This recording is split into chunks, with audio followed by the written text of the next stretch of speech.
What up, people? Gosh, oh, how do I keep doing that? What up, people? It's your boy Chid from Guna Eagle Eye, coming to you again with a brand new video.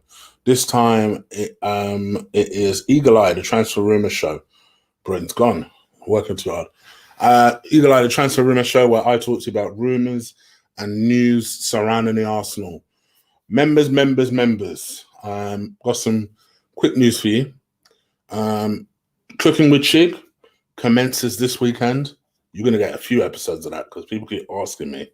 So that drops this weekend. Secondly, you're going to get a member stream tomorrow.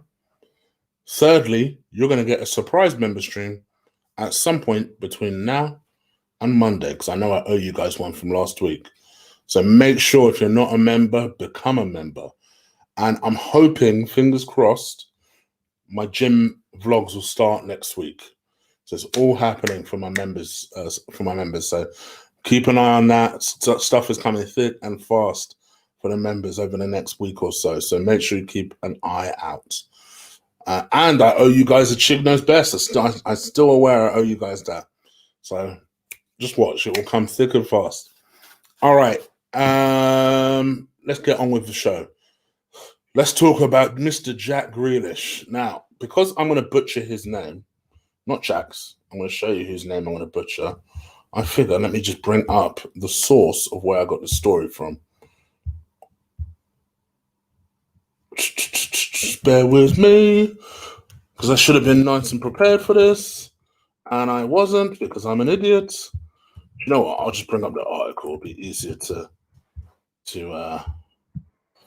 do it that way, because I know people always like, whenever I have a story, people always like to know the source where I got it from. I'm always kind of like, yeah, no problem. Now, I didn't get it from this article per se.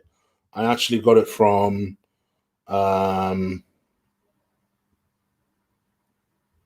Sky Sports news journalist, but I can never say his name. Kaya? I can never say his name. Weirdly, I know how to spell it, but I don't know how to pronounce it. But anyway, I got the story from him. So Arsenal, Jack at the moment is still a bit unsure as to whether he wants to stay with Aston Villa. In a lot of ways, him being relegated with Villa would have made his life a lot easier, because he could have left head held high, knowing that, I think the fans knowing that he tried to save him, but they're relegated, and of course he can't now stay and play another season in the Championship, because he's obviously better than the Championship. But obviously, in saving Villa, he's almost created a problem of his own. Keep in mind, guys, this is his hometown club. So he's obviously finding it a little bit difficult to kind of know what to do next. Not too dissimilar of a situation than Aubameyang, to be honest, where you're in a situation whereby you know that you are better than the club, but you're comfortable, you like it where you are. The team is clocked to you and everything that you're doing, but you know that you should probably leave. And I think that's the sort of space that Jack is in, minus obviously the hometown element for Aubameyang. So Arsenal are the latest team. Believe it or not, the same team that won't stump up the money required for Thomas Partey for some unusual reason. But here's the thing, right? Before you jump on and say, no way, I don't believe it, this is the type of shit Arsenal do. This is exactly what Arsenal do. This is the kind of thing that they do. They need a priority signing, like a Thomas Partey, or like the summer before that, like last summer, like an Upamecano, or back all the way in 2013, like a Benzema, right? And instead, we ended up with a Mesut Ozil, a Nicolas Pepe, potentially a Jack Grealish. This is the kind of shit we do. When we spend money, not necessarily where we need to, but where, I don't even know, marquee signings for the sake of marquee signings, regardless of if they're the right signings, if they're going to be good signings or not. Now, don't get me wrong, I don't mean to put Pepe in the same sort of brush with Ozil. I still think he'll come good. You guys know this. But it's hard to ignore the parallels there. So I say, before you rubbish this, Arsenal have form of this. They seriously have form. And at the end of the day, if you sell to Aston Villa, listen, we're going to pay you 80 million, which is what they want, over 7 years, they'd take that shit. Why wouldn't they take that shit? They'd take it. So I don't see this being a story that is unbelievable to me. I can absolutely believe that Arsenal would be very interested in him. I would suggest that most people's wish list, not all, and I'm not even necessarily including you in a chat room, but the amount of people I've seen on Twitter say in their wish list they'd like Upamecano or Gabriel, they'd like Jack Grealish, they'd like Abour, they'd like Thomas Partey. Apparently, we just have money, endless money like that. And then if Aubameyang leaves, they'd like Edouard. That tends to be generally the kind of feel of what people want on Twitter. I'm not including you guys on Twitter. From my perspective, I like Jack Grealish a lot. You guys know this. I've been telling Lee for weeks on end that I think that Jack Grealish is good, that I myself have had to do a 180 on him because admittedly I didn't rate him like that to start with. I didn't. But actually he's slowly converted me into, oh my gosh, like he's a bit of a Gerrard type, a bit of a Maverick type, you know, and I quite like that if you can back it up, because I do think that there is room for that. Like, you know, when you look at these top teams, they all have a Maverick type of player, you know. Liverpool, you could argue that's Jordan Henderson. You know, that player that kind of just takes on the responsibility of the team and just drives the team forward, you know, and is that kind of player that likes to be seen to be doing that as well. You know, Man United, I would suggest, is probably Bruno. You could argue it was Pogba, but I would suggest now it's probably Bruno that does that. City's De Bruyne. 100% it's De Bruyne. Liverpool for the last 10 years, except for the last 3, was probably Steven Gerrard. Just that maverick sort of player. And that's what Jack Grealish kind of reminds me of, that kind of guy that you just says, all right, come on then, let's do this. And we'll fire up the boys. And he looks to be a bit of a leader, to be fair. We're talking about someone who's the Villa captain at the moment. And we could certainly do with that. We could certainly do with some more leaders in that team. But for 80 million, no, bruh. I don't know. To be honest with you, I'm not sure I'd go up to 50 for him. And I like him. Even 50, I'd feel uncomfortable with. And I feel particularly uncomfortable with it when you're telling me that you can afford 80 million for Jack fucking Grealish, but you can't afford an extra 20 million for a player that is going to improve your team. Oh, it pisses me off. But this is what Arsenal do. This is exactly what they do. And I like Grealish. And actually, unlike those other circumstances where we probably didn't need a right winger last year, where we probably didn't need a number 10 when we bought Mr. Ozil, we probably do need a type of player like Jack Grealish, who I would say is creative to an extent, but he's more of someone that drives it and makes it happen. Now, that sounds stupid because I know he's top of the league of most chances created or something like that last year. This past season, this close season. So we're talking about a player who has Premier League experience. Remember, I've said for a long time, Arsenal need to focus on players that have Premier League experience. So that's the one thing that Liverpool did very well. That they spent money, don't get me wrong, but they spent money and they bought Premier League players in. Arsenal, unfortunately, we don't have a Coutinho. We just don't have that, where we can generate the money required in order to bring in these players. But I just wish Arsenal would just do some sort of fire sale. I honestly don't know what they're waiting for.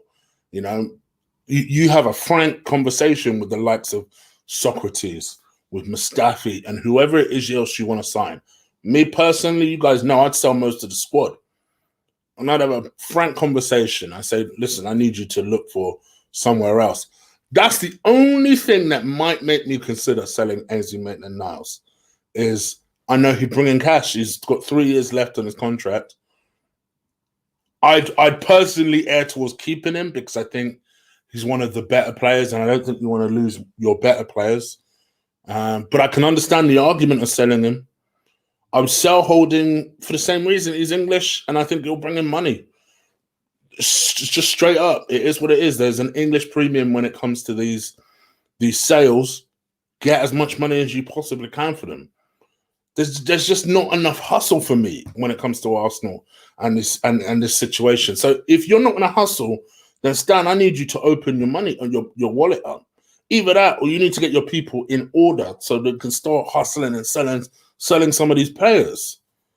Like you can't just be good at buying players. You have to be good at selling them as well. The one sale that they did, which was so impressive, was the Iwobi one. And you guys know, I batted for Iwobi for a while. Even I would have turned down 40 million for Iwobi. That's the one impressive sale they've done. Other than that, I've not seen anything from them. I need to see some hustle out of them. Start raising some cash so that you're not acting shocked when Atletico Madrid want 45 million for one of their world-class players. So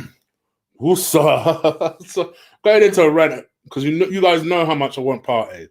And we're on the verge of screwing that up. Oh.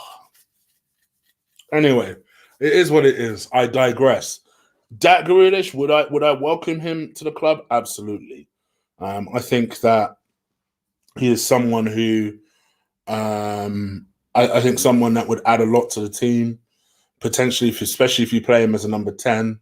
I just think he'd be a good maverick, driving force type of signing that I think would be useful in the Arsenal squad. Someone who's a bit of a leader himself, someone who will show a bit of passion as well, and someone that, quite frankly, can play in a couple of positions in midfield. So you can absolutely see why all the top teams would want him, and even us. We finished 8th. Let me have a joke. But anyway, what do you guys think? Let me know. Leave it in the comments below. Leave it in the chat room. You guys are probably wondering why I'm going a bit early. I've got grocery shopping arriving at 7, straight up. So I'm trying to do this and get ready for its arrival. That's the only reason. I'll be real with you. Chadwick Moff, I appreciate your donation. Thank you, my guy. Let me answer this question. Do people in the UK have biases against Pulisic because he's American? People from the UK were harsh on him until the restart. Me included. You guys know, I won't lie to you. Me included. I was very harsh on him. Not necessarily because he was American, though. Don't get it twisted. I just didn't particularly rate him. I didn't see what the big deal was. Clearly, I hadn't been watching Borussia Dortmund closely enough. He's excellent. He's an excellent player. But, yeah, I think there might be a spot of that. I do think there might be a spot of that because you guys perhaps haven't produced as many superstars as perhaps you guys would have liked. I feel like with Americans, gosh, I'm going to tread real carefully when I say this because people are hypersensitive. But I think most people will agree with this statement. The minute that Americans take football seriously, they're going to rule the world. Because when Americans take sports seriously, they want to run that shit. The minute Americans take football seriously, you will start producing some real good players. 100%. I completely agree with this. It's just at the moment, it's not even in your top 10 of sports. I'm pretty certain of that. I've got cousins that live out there. They don't understand my obsession with football. I think the minute you guys take it seriously, you will see the quality of your players, and your league as well, generally, will be taken a lot more seriously. But I think most people think that Pulisic is good. He's had a good schooling over in Germany. Most players do. So yeah, but yeah, I would say I can definitely see why you would say that. But I also feel like it's just you guys just haven't had the stars that I guess you guys would have hoped to have had. But I honestly believe this: Americans don't mess around when it comes to sport. The minute you guys take football seriously, you'll run the show. I truly believe that you will run the show. The way you guys run your women Americans, look at if you want any example of that, just look at their women's team. Their women's team, they take football seriously. They ain't ramping. They ain't ramping. Who's that Megan Rapport woman? She's like a superstar over there. I couldn't tell you an American guy that's a superstar over there. I could not tell you. Maybe that Landon Donovan guy or whatever his name is. That's it. I couldn't tell you anyone else. So that's just my feeling on it. Anyway. Well,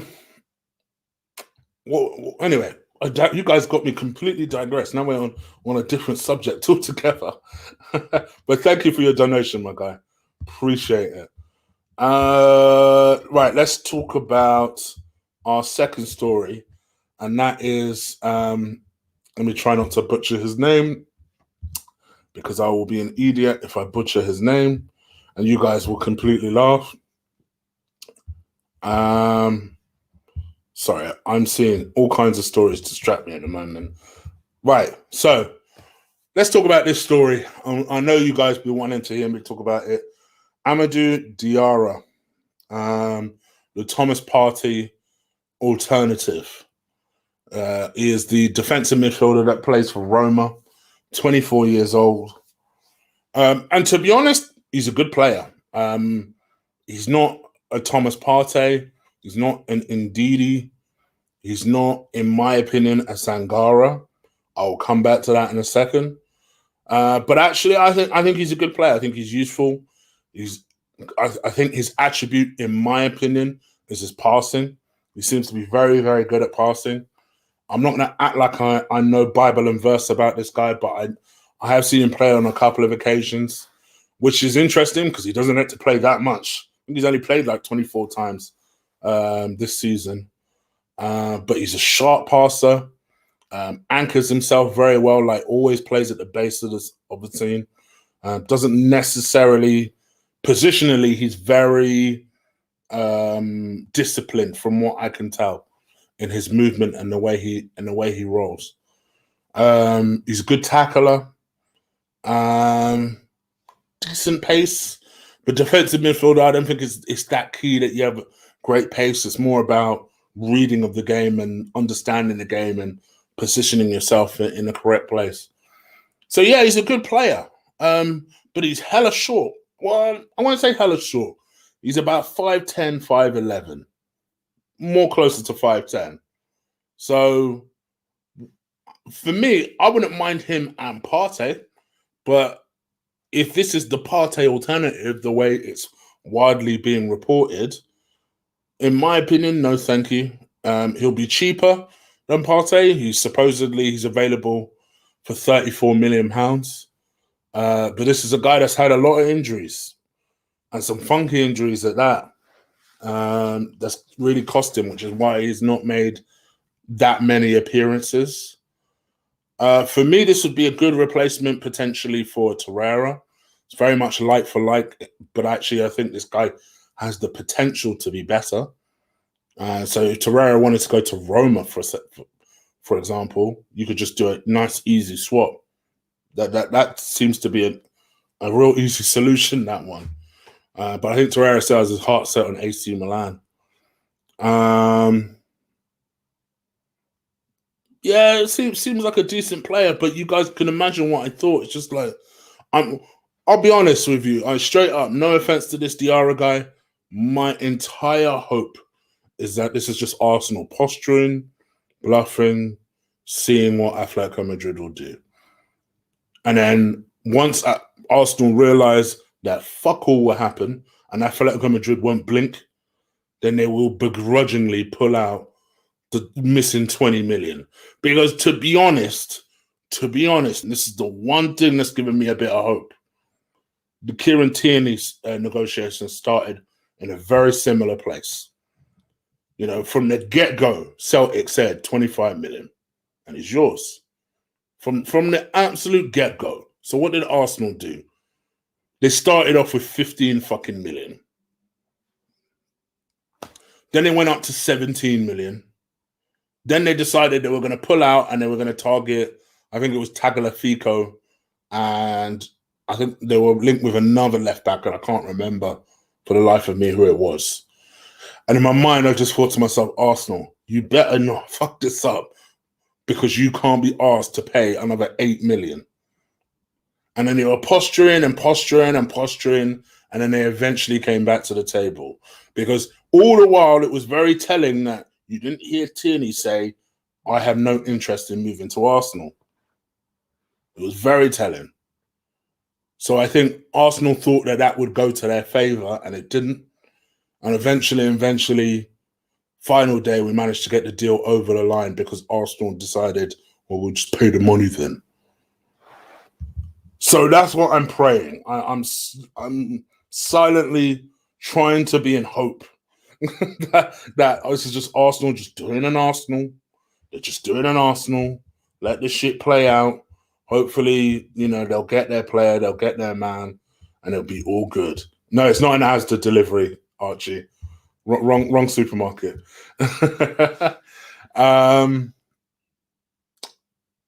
So yeah, I just think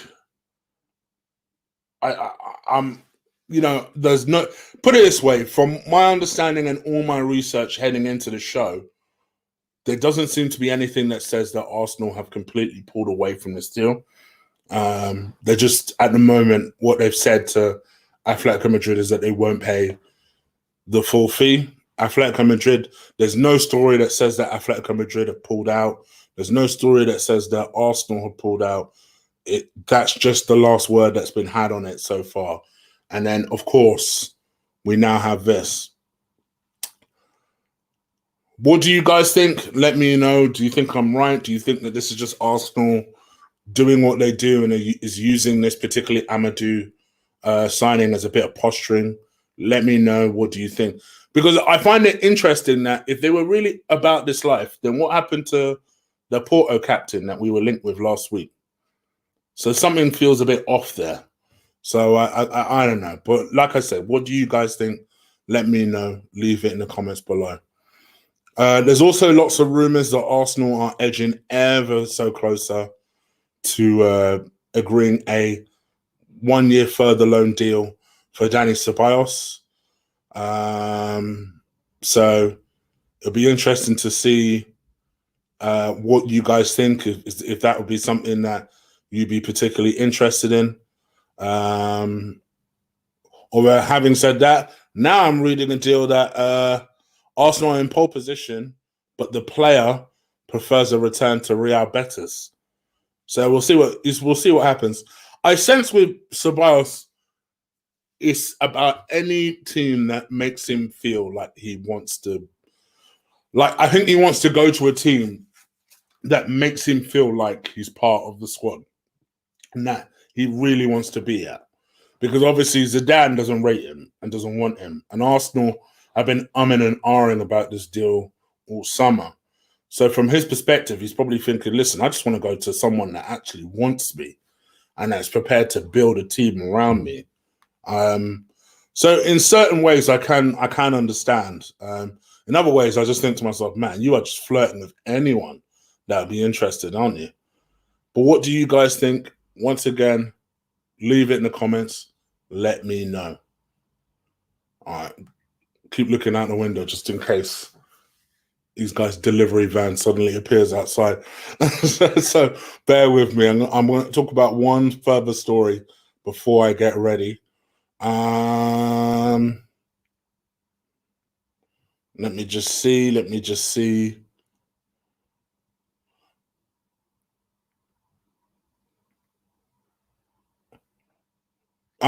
The Coutinho story.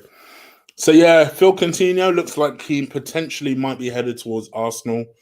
Obviously, what's his name? His agent, Kia, decided to do an interview yesterday, and basically just said that Coutinho is very, very interested in a return to the Premier League. I think it's a well-known secret that his preference would be to return back to Liverpool. Liverpool are not interested for whatever reason. They're not interested in bringing him back. In fact, I think instead they've targeted the Bayern Munich midfielder, who I've forgotten the name of now, that someone like Ben or Archie will remind me of in a second. And so attention is obviously turned to Arsenal because we need a player like that. You know, our current number 10 is MIA. We're also on the verge of losing Mkhitaryan, which say what you want to say about Mkhitaryan, but he's a creative player of sorts. So there is a need for a number 10. We're obviously expecting Emil Smith-Rowe to play a bigger part in next season. But I also, thank you, Rising Baller. I appreciate it.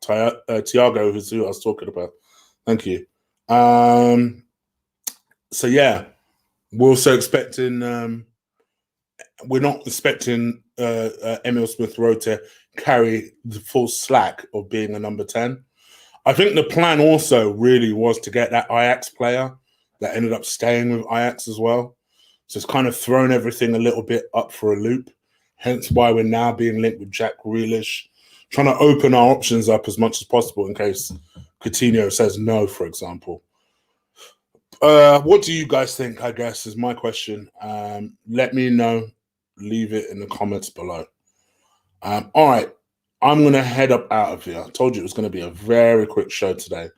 But I'll make up for it tomorrow. It'll be a longer show tomorrow. It's going to be hot tomorrow as well. So you guys are going to be seeing me sweating like a pig. But hopefully you won't judge. Please do slap a like on this video before you press that X button. Hit the subscribe as well. And also feel free to join the membership. It's about to go live in the membership over the next week or so. Stuff is going to be dropping regularly. So hopefully you guys enjoy that. And I'm out of here, guys. Take care. Enjoy your Wednesday. Peace.